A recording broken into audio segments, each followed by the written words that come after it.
Itulah.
Tu kena try. Actually tak. Tu pelik dah kan. Kan? I think it's just like they just follow the royal, Queen Elizabeth. Kan?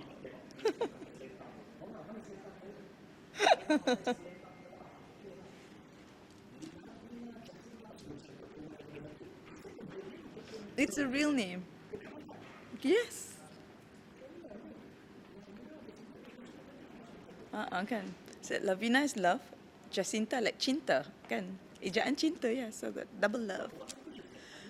I have no idea kenapa dia namakan Lavina. A temporization. I like that.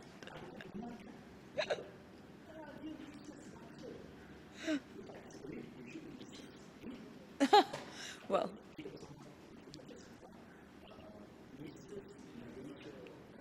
world. Yes, yes. End of this year. Oh, until we crown the next queen, which would be probably. It's a contest, yes. I won for 2025. Already competed in January in Vegas. Ha. Ah.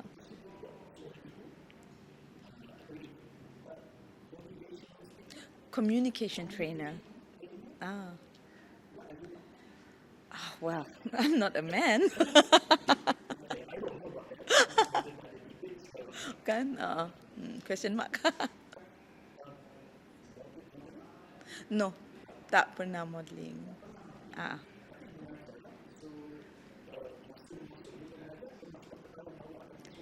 Tak langsung. This one by accident. Dia macam sebab saya mengajar masa kat sekolah ajar subjek bahasa Inggeris. Cakap Melayu so sebab my father dekat Air Force kan. So I punya community semua orang Melayu. So Melayu tu memang fasih. Cakap dekat rumah my first language bahasa Melayu, then baru bahasa Inggeris.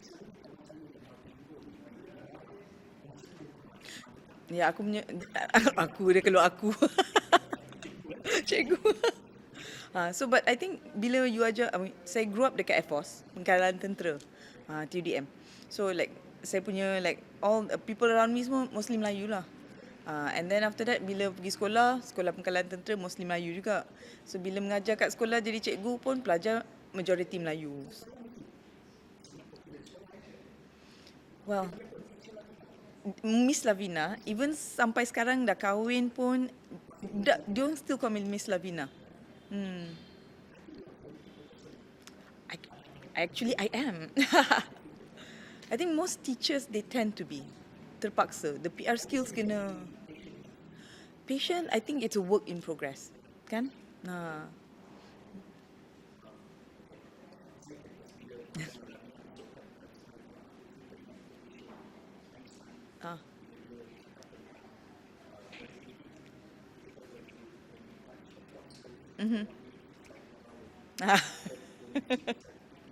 Ooh. Oh, okay. Okay. I see. I like that one. Yeah. Yeah. No, I've heard it before, but okay. Thank you. Thank you. Ah, yeah.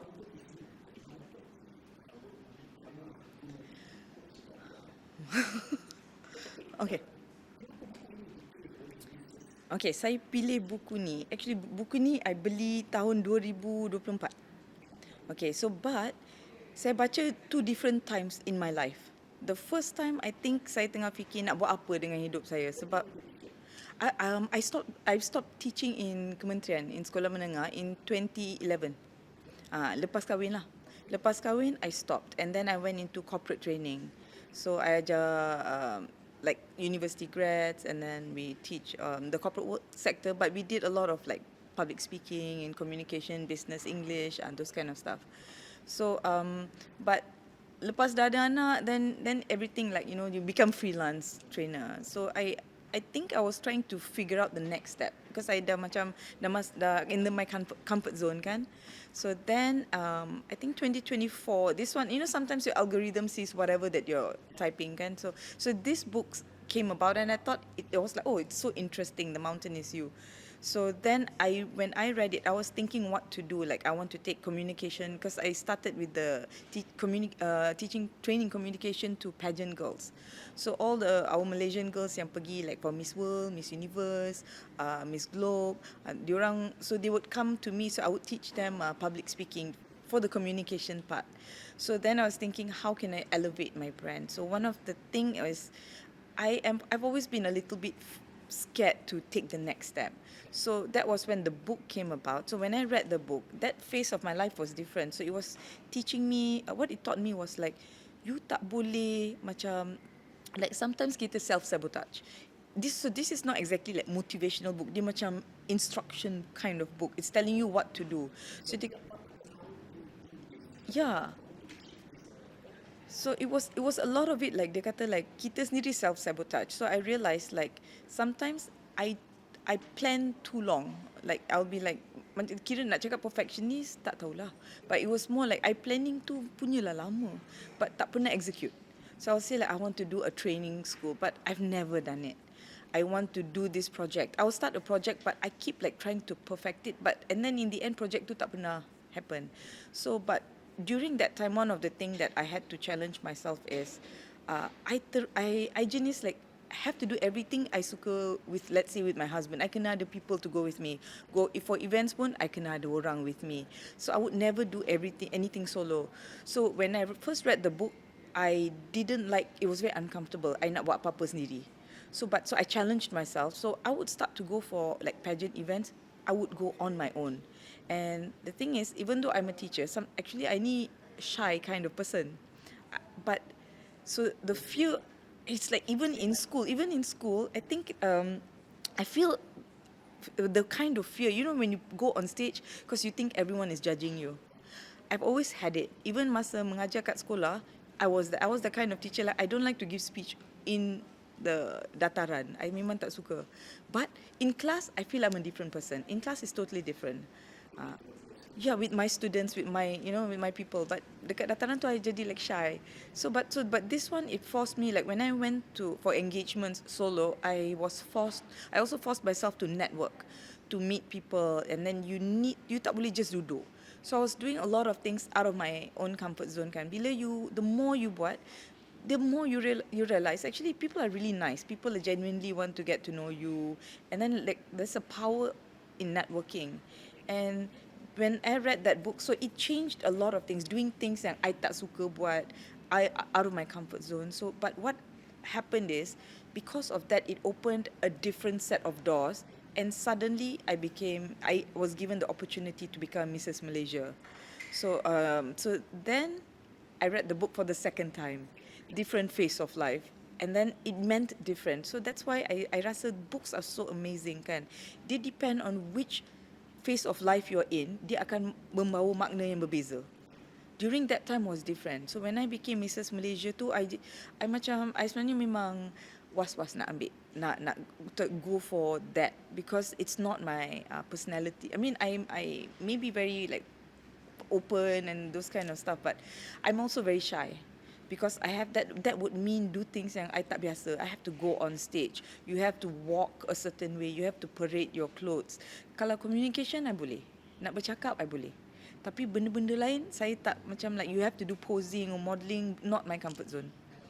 So I macam terpaksa buat semua, and I was like 2 kali I macam tolak dia punya tawaran nak jadi Mrs. Malaysia World tu.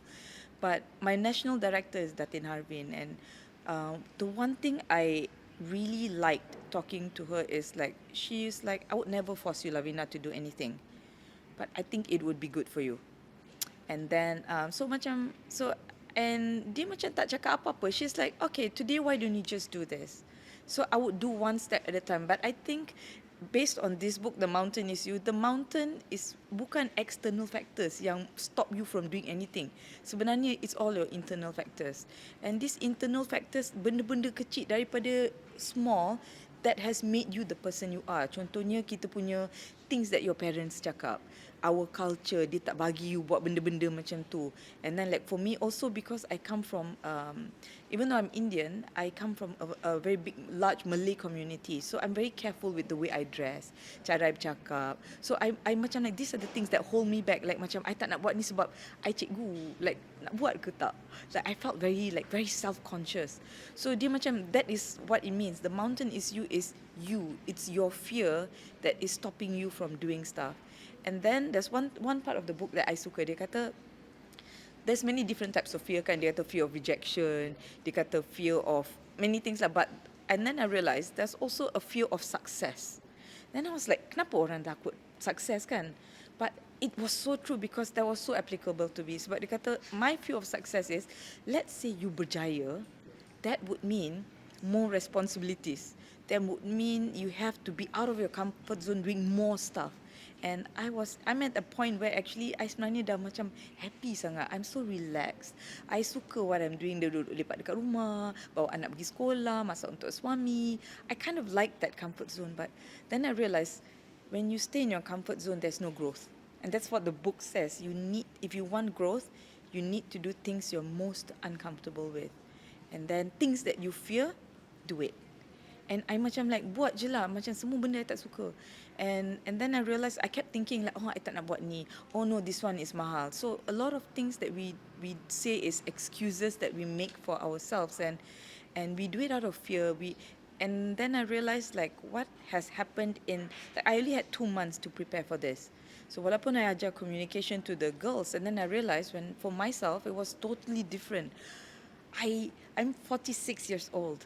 So for me, I had to go for catwalk class at 46 years old. I had to go for fitting. My husband followed me for all my... Mrs. World, okay, dia punya, as long as you dah kahwin, and then there is no age limit. Yes, you want to be 80 years old also can. If you kahwin at 18 years old, it's fine. So that's the only thing is, you must be married. So so when I became Mrs. Malaysia World this year, one thing, my national director, so she's like, Lavina, I would like you to go in with a perspective from a mother's point of view, sebab you have a daughter. So a lot of ladies, bila they join, like they may not have kids, so the perspective is different. They're really, like my past queens, they've been really good and successful at what they do. So they kata like, cuba, let's try something different. So when I went in, like my perspective was different, and dia tak ada macam pageant politics, semua sebenarnya tak ada. But what I realised is when you join macam a group of women kan, kita orang ingat like our story paling special, we think our kesusahan yang paling special. So yes, like I thought like I was going in, I had a fantastic story because when my daughter was born, dia lahir dengan congenital heart defect. So my kind of difficulty, I thought like, that would have been a really good story that I'm carrying to the world stage. That is what made me who I am today. But when I went there, I realised everyone dalam dunia ni ada dia punya story dia sendiri. There's nothing special. There's nothing unique. But what you do with the fear that you have and with the mountain that you climb over are that kind of thing. So then I was like, betul dah kan? So I fikir like, okay, so and every woman, there were some married, most of them are married, and then some like tak ada kids, some baru je kahwin. So everyone came with very different perspectives. And but what I suka kan, diorang macam very motivational, very encouraging, and they genuinely enjoy listening to each other. So and I realized like it was so different. Macam I went in, I was very tough on myself. Sebab I kata like, okay, I got to lose weight, I got to do this, and I realized I didn't enjoy the process as much I should have, but I have learned so much in the past 2 months. It wasn't so much the end process, but I realized I'm not the same person coming out of the experience. And then I realized like bila when I came out, it was like my perspective dalam hidup I terus berubah. And then I realized it wasn't like, it's not like dah habis tu macam tu je. Now I feel like, oh my god, like I have something that I want to do. Like one thing I suka is being a teacher tu, memang I suka. Like I love being with my students. Like I taught in sekolah menengah Tasik Permai dulu, Cikgu BI. And till today, I'm still close to a lot of my students. And like I will see them after winning tu, diorang like, oh, Miss Lavina, excited lah kan. So macam like sebab masa dulu nerd lah dulu, and then it's like rebranding tu. So it's like I think I'm a queen of rebranding. It's like my personality. Like if you were to say one day you'll be Mrs. Malaysia, I would probably laugh, because tak pernah terfikir. This was by accident, because orang lain nampak something that I didn't see in me. So I think the mountain has always been me. I'm my own obstacle. So I had to, the last few months, I think I was like fighting my own demons, and everything I tak suka, I buat je. So I'm learning to say yes to a lot of things, and that's how I think this whole Mrs. Baca Malaysia thing came about. As I was talking to Puan Adibah. Puan Adibah is the CEO of Perbadanan Kota Buku kan. So we were talking, she was talking about her experience of organising this, and I was talking about my experience of going into Mrs. Malaysia, and we were talking about perspectives. And that's when she was like, you know what, like it came about like, you know, like our literacy thing, it's very like mothers should lead the literacy movement, because we are like the first social influencers to our kids kan. Like sebelum anak kita dia belajar dunia, know things about the world, they learn from their mom. Not even the dads. It's mostly the mom, because we are with our kids most of the time. So it's like the one thing like through I've learned like a lot of things that from the book, and I apply to the Mrs. Baca Malaysia. Like it's not about like kita orang like nak cari ikon ibu, but bukan ikon ibu yang perfect. But it's like what we're looking at is like, you know, like some people say like, oh, I tak ada masa. We all have different perspective in life. It's not about finding the mom who's coming up, who's producing kids who are doctors and engineers and renowned world's rocket scientists. Bukan. It's moms who try to encourage their kids to read, but reading, it comes in many different forms kan. Bila you membaca, it opens up your mind, it opens up your world, it expands, it teaches you to be more articulate, it teaches you your communication skills, you belajar vocabulary, you travel the world without traveling the world. And then it changes it builds your perspective in life. And like I was a nerd kid. I learned to love reading even though my mother wasn't a reader. I really, that's the thing. It's like you don't have to be the mom yang suka membaca to produce anak yang suka membaca. My mom wasn't like a reader who bought me books and nothing. The only reason I started to love reading ialah sebab I ni macam nerd, budak tak ada kawan sangat. So I was like, I would read books and I would just immerse myself in it. And that's why I loved reading. So, but through reading, and then I realized like, my English was so good. Like, and then I joined a Scrabble competition. So, pertandingan Scrabble tu macam sahiba kan.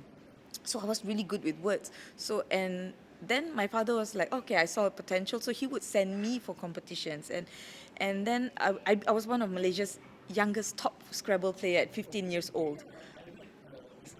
So, it's like, so so these are the things that reading tak semestinya you jadi academic. It's not only academic. Dia benda lain. It leads to other things. Or you could be a communicator, because like you see, like I suka membaca, but my daughter, she's 11, tapi dia tak minat sangat. she macam tak minat books, like, but my house, I bought her like the entire set of like Enid Blyton, Famous Five, Secret Seven, semua buku, like Mallory Towers. I bought the entire book sets, like masa dia baby dah beli dah. But 10 tahun dia duduk lah dekat library tu. But I realised but day for yesterday, sebab for World Book Day dia kata kena beli, teacher suruh bawa buku kat sekolah. So we actually went to the bookshop kan. So she's like she said I want cerita hantu. She loves cerita hantu. So then I said okay. So she chose this R.L. Stein punya book, Goosebumps. This is like old last time kan, Goosebumps series. So she said I want to read the book. So I just beli. And first time she actually read the book in 2 days. She's like, every book she will start and tak habis. And you realize like it's not like kids don't like to read, they just haven't found the perfect book. So I'm like, okay. So I said I'll buy you the book. So I said like I keep buying books, but she wasn't interested. But now I'm like, okay, so what we can do is I have to be creative lah. So hopefully it starts off a reading culture, like tak suka baca tak apa. So I got her to do public speaking. I got a coach to start public speaking just recently. And then I realised, see, when you do public speaking, you kena buat research. Bila nak buat research, you kena baca. So I'm like trying to find different ways to get her to read or to find information. So it doesn't have to be buku kan, dia boleh digital. Banyak cara lah. So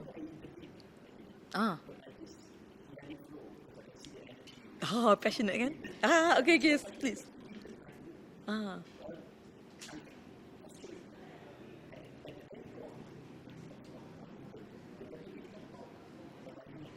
Yes, correct.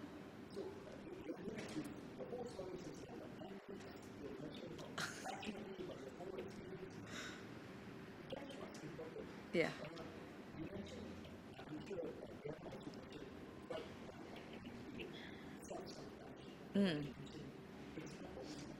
Yes. When I didn't want to join like Mrs. Malaysia tu kan, every time dia offer I kata tak nak. And then you kena, and what she says is you got to actually go to the root of it. Why you tak nak?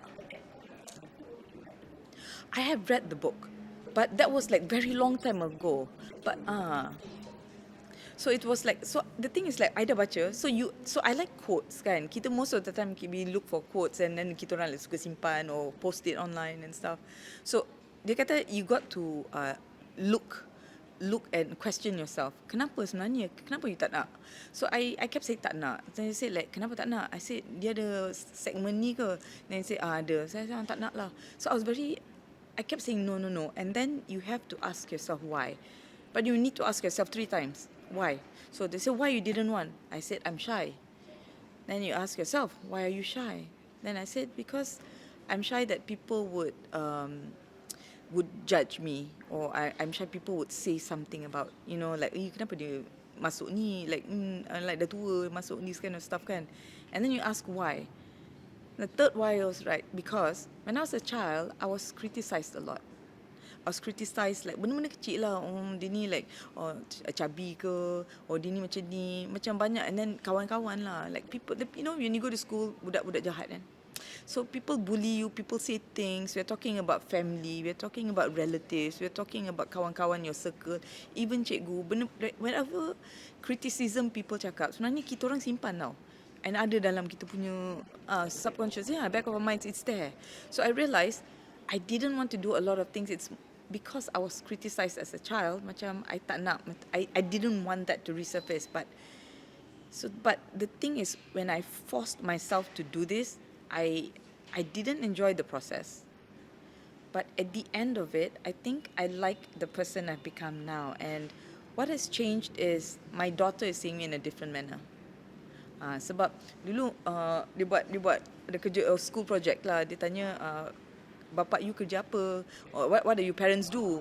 So masa tu, so dia cakap lah, my dad is an engineer at Texas Instruments.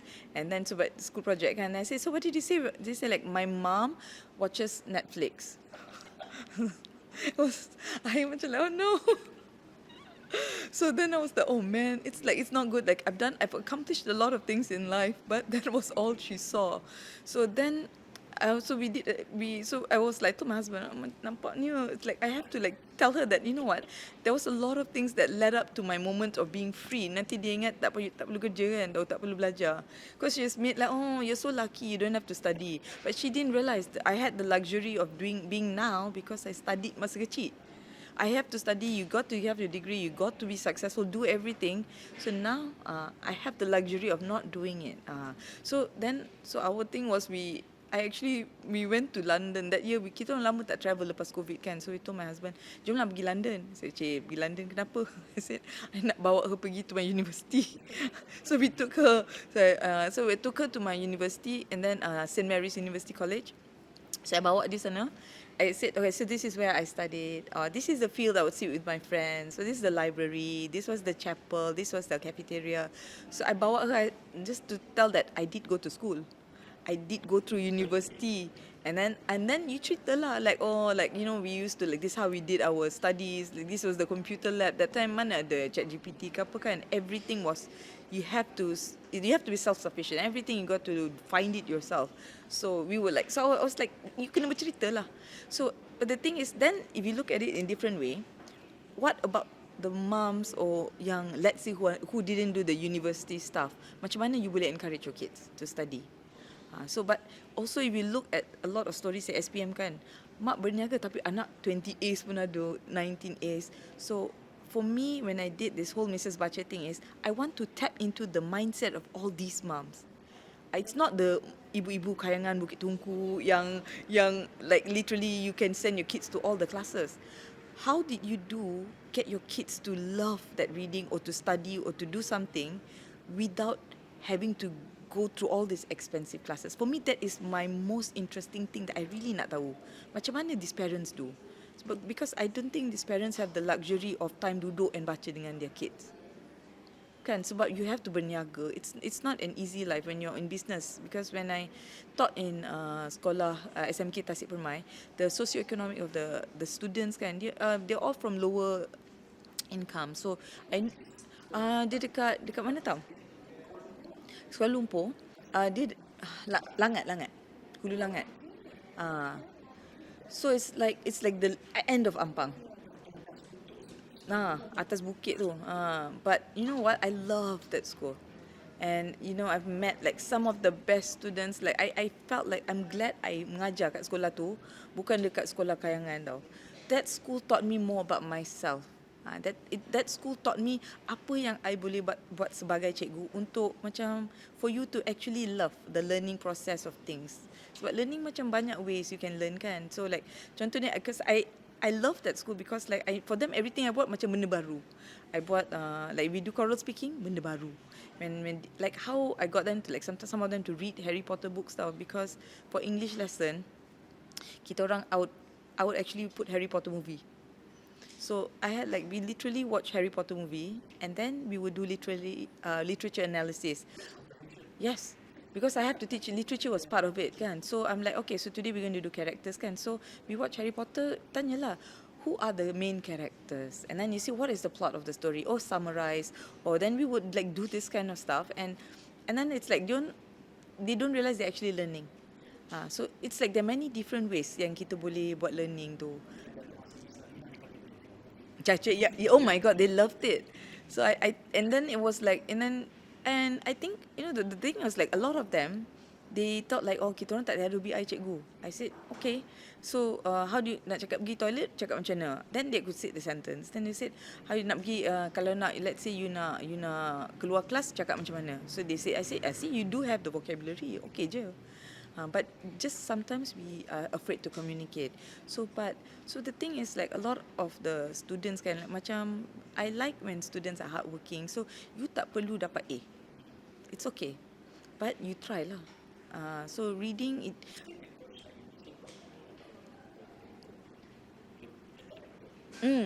So it's like independent, yeah.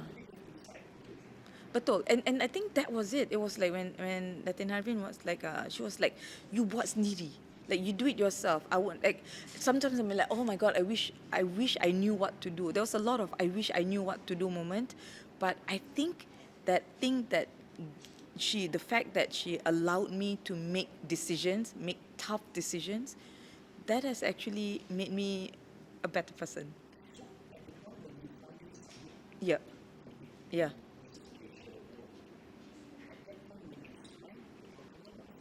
Mm. None. Masa tu tak ingat. But it was like I realized that I banyak macam cakap like, oh my god, it's like I feel like I'm fighting myself the whole time. Yeah, I was like dragging myself, like everything I don't want to do. Like it came to a point like banyak. Even when I went there, sometimes you get like, oh my gosh, I can't do this. Oh my gosh, they're better than me. So you look at it from so many different angles. I was self-sabotaging myself in many ways, but the thing was, I was also telling myself you can't do this. So macam I'm playing two roles. I was like the devil's advocate, like so I was playing both sides, and I think that was my biggest teaching moment, learning moment at that point. And then you remember certain quotes that come to my mind, and I have to read this quote.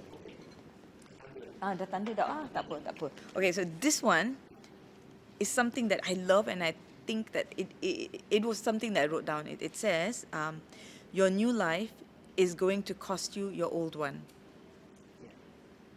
I'm not the same person anymore, and I think it was like, it's going to cost you your comfort zone. It's going to cost you your friends. Betul. You're not the same anymore, and it's like when you get over that mountain, it's like you look back and you realize it wasn't the destination that count. It was that journey, kan. So it's like I felt like right now I'm not the same person anymore. I am definitely different. At the core, memang lah we're kind of the same, but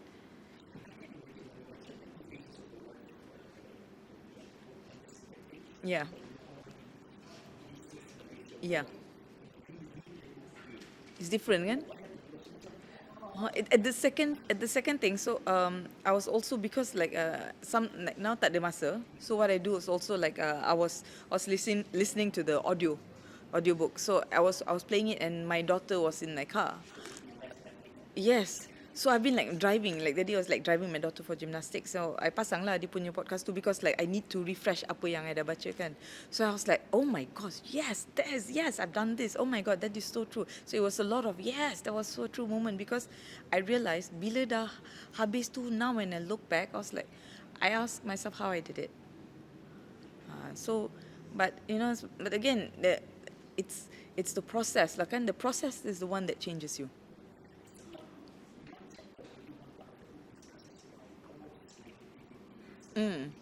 Yeah.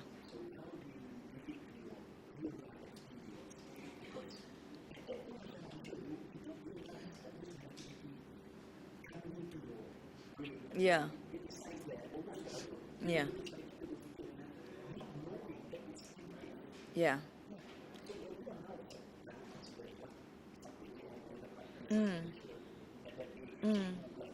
Kan?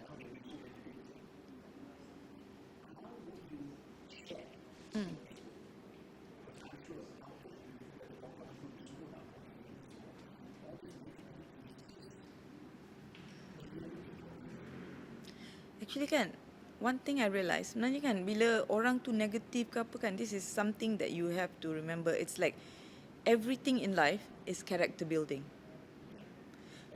Kan? If you look at it a certain way. But I guess what changed a lot my perspective in life is when I became a mom to my daughter. My daughter kan she was born with a congenital heart defect. So her life when she was born with the congenital heart defect tu, the trajectory of my life completely changed. Sebab you think being mom biasa lah kan. So the thing is, I had to shift my mindset. I tak boleh macam like fikir like, oh my god, like what am I supposed to do with my life kan, like my life is over, my daughter's life is over. So I terpaksa change everything that I knew about motherhood, because my journey now is completely different from everyone else's journey as a mom. Sebab semua I buat, because umur dia 2 bulan, dia dah buat heart surgery dah. And then she's already done 2 angioplasties. So she's got 2 more heart surgeries to do in her lifetime. So she's 11. But I realized like I am someone who has the ability to constantly shift her perspective. So I'm not set. So one of the things it tells us in the book is sometimes we are set enough always, and you must learn to be adaptable. Sebab kalau you are set and you tak learn new skills kan, or you don't learn new ways of looking at things, you will be stuck. And in that boundary, it's susah nak get over that hump kan. So like with my daughter, if I could, it could have been a bigger setback in my life, ataupun I'm going to make something extraordinary out of her. And today my daughter is a competitive gymnast. So right now actually dia dekat Sarawak, literally baru sampai kat Sarawak. She's on for a competition, gymnastic competition. So and I'm like, so when we recently went to see her heart surgeon, they were like, how did that happen? They were like, she's a gymnast. So I would show them videos. They're like, oh my god, like I would not think of that. So for me, I was like, yes. So my daughter has her own mountain to climb, and the thing is, I'm trying to help her along the way, and I realized the best way I can do is I have to be the kind of person, like she sees me how I have done it, and actually she saw my struggles. Like I was struggling a lot dengan my confidence. I was struggling with doing new things, and because I felt like, oh, I'd rather do this. I think I like my life. I keep saying, no, I dah capai cita-cita I. So dia apa cita-cita you? I said, cita-cita I nak jadi suri rumah. I dah retire, I like that. So, but later I realized, no, I can do better than that. So now she's actually, if she had seen me struggling long time ago, dia tak perasan kot. But now dia tengok I macam like buat kerja. Now dia tengok I read. And then like so she's also learning, and hopefully like when I was listening to the audiobook, dia pun dengar sekali. So my next is like okay lah, I nak dia baca, but let's hope that she also like, you know, she doesn't realize that she's overcome a lot in her life. Dia tak tahu.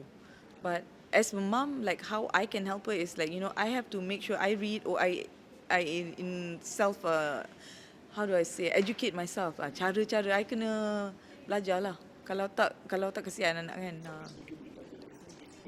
It was this book as well. So they have a lot. So I will like sometimes like I will choose that, you know, when you're listening to the audio, sometimes they give a summary, sometimes they give you like all the extract, all the important things. So when we're driving, that's what we do.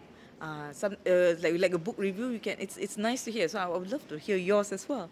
So it's like you masa drive anak pergi gymnastik, I pasang je lah. So dia dengar. Yes. So it's like these are all contents that's how you can learn. And you know, it's like hopefully like anything to do with literacy, it's like anything that helps to add on to the knowledge, or add on to your growth.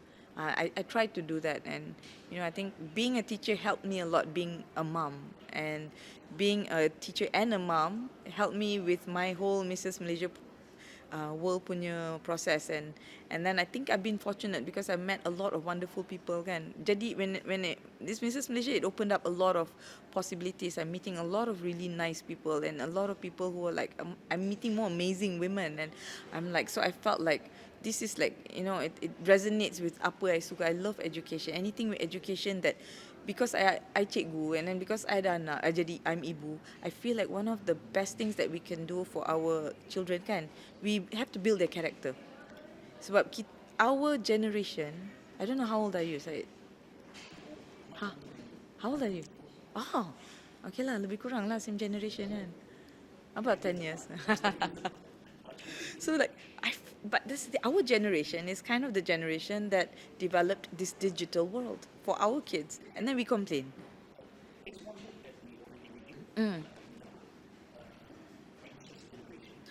Yes. No, I haven't read the book, but I yeah.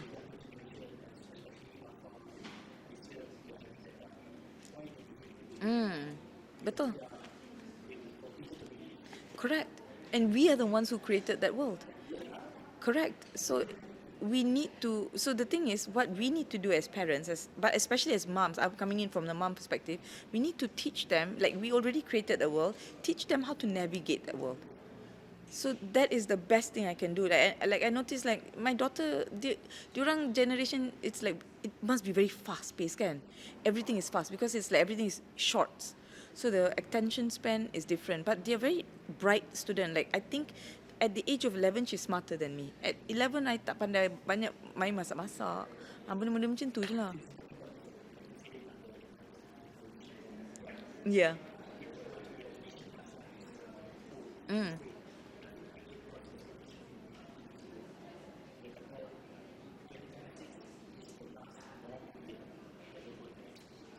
Why did he say that? For me, yes, but what? Yeah. Yeah, yeah, yeah. But that's kind of true, isn't it? Yeah, yeah.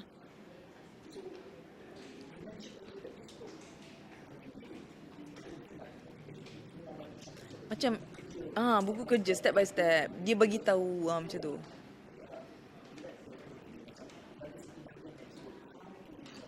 Mm. Okay. Mm.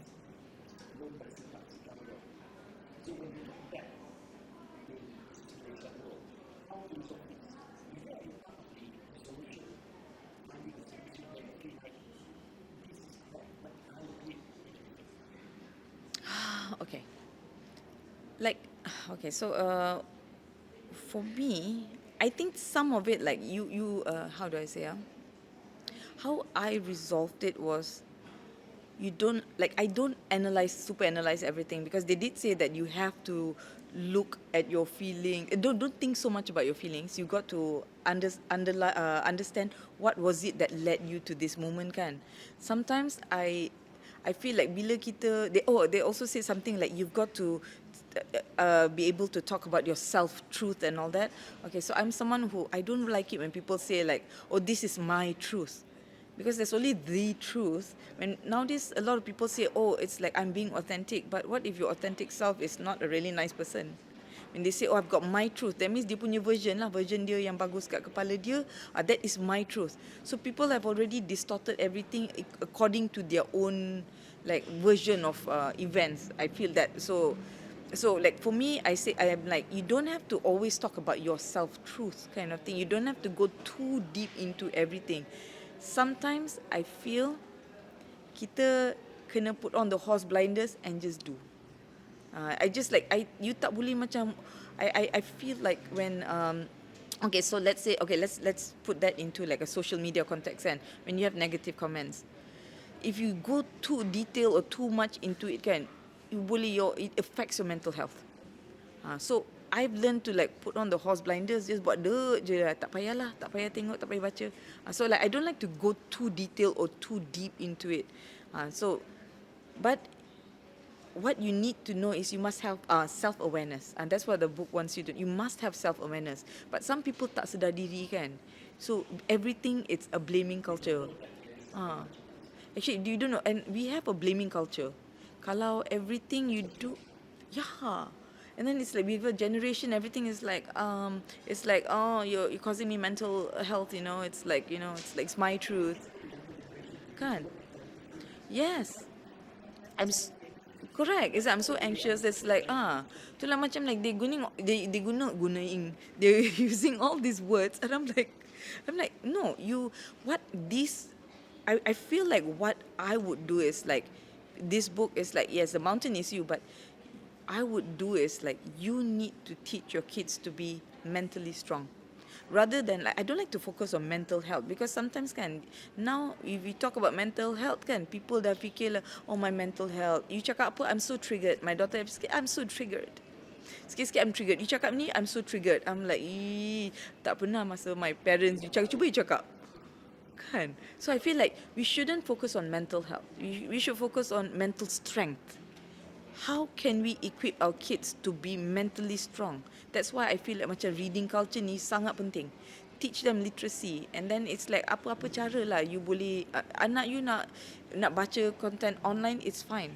Baca, because reading is not confined to just physical book kan sekarang. Now it's digital. Anything you read, it's like anything that adds information, that's reading, that's literacy. It's still a good book, right? Correct. I agree. Yes, and I think that is the thing. Having the right mindset it's tough. I think memang susah. I feel as a parent, that is something we constantly struggle with, and especially lah budak-budak sekarang in this world is like I would call it like, I don't know, they've got Gen Alpha, got Millennial, but for me I would call it Gen 6-7, because you cuba tanya budak-budak, what is 6-7? They said tak benda, nothing. Ni Gen 6-7 lah, Gen nothing. Tak tahu. They don't know what they want. I coined the term. I'm going to trademark it.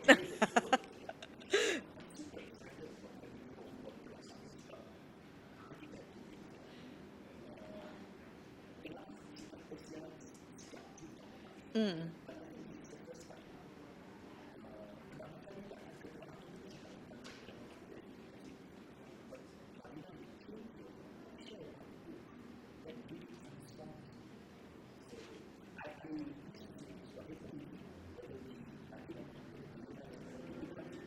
Mm. Mm.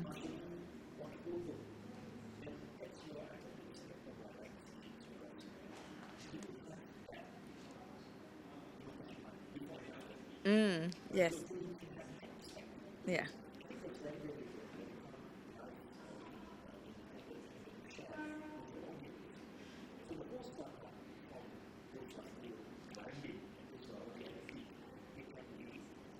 Mm. Yes. Yeah.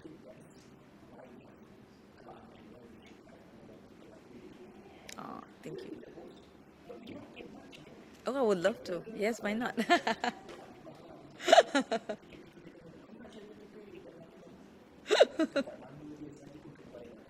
Chee. Oh, my pleasure. Thank you so much for having me. Yeah. Oh, I really enjoyed myself. Thank you so much. I would love to come back.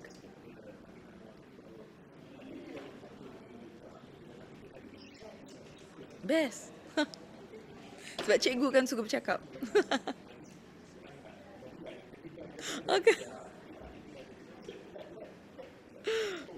Okay. Oh, thank you so much. It was such a pleasure.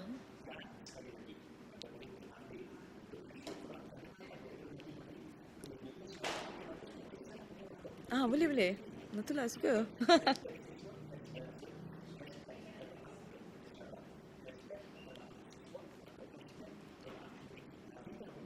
Okay, boleh masuk. Oh, okay.